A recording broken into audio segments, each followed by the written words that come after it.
Now, while flu outbreaks, Ebola and HIV typically generate the biggest headlines, scientists say tuberculosis remains the #1 infectious disease killer worldwide, affecting about 25% of the world's population.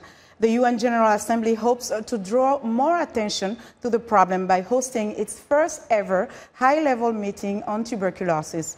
The meeting will be held at the end of September to bolster global efforts to end the disease and help those affected.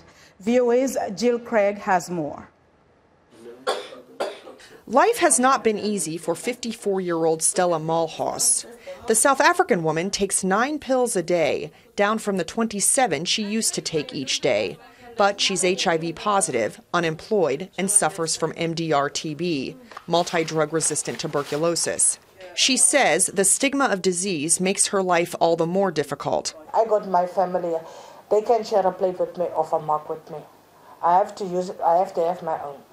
And then people, they won't want to come close to you because they are afraid that if you are going to talk near that person, like the wind are going to blow it in his way, that people are also going to get killed. Tuberculosis may not garner the kind of attention of other diseases, such as HIV, malaria, or the highly publicized Ebola.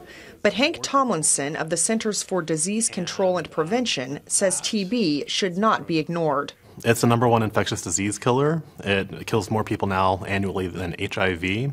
There are about 1.7 million deaths each year from tuberculosis, and it's a threat everywhere because of the way it's spread and the ease with which it is spread. TB is such a threat. The UN General Assembly is holding its first ever high-level meeting on the infectious disease to urge countries to pull resources together and address the epidemic.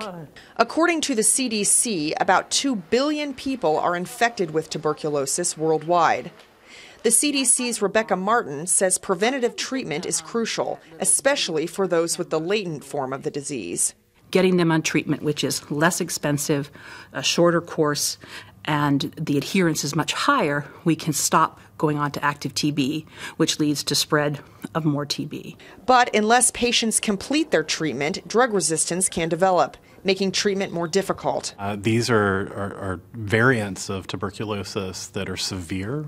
They don't work with the common 4-drug treatment. They're resistant to 1 or more of those drugs, and they require a different, more challenging course of treatment for a patient. Tuberculosis, an airborne bacterial disease, disproportionately affects the poor, those who live and work in close quarters, and those with compromised immune systems, including patients with HIV.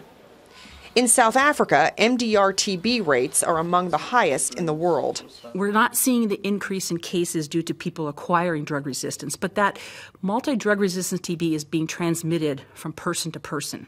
Scientists and stakeholders hope the high-level UN meeting will increase the global fight against TB, potentially saving millions of lives. Jill Craig, VOA News, Washington.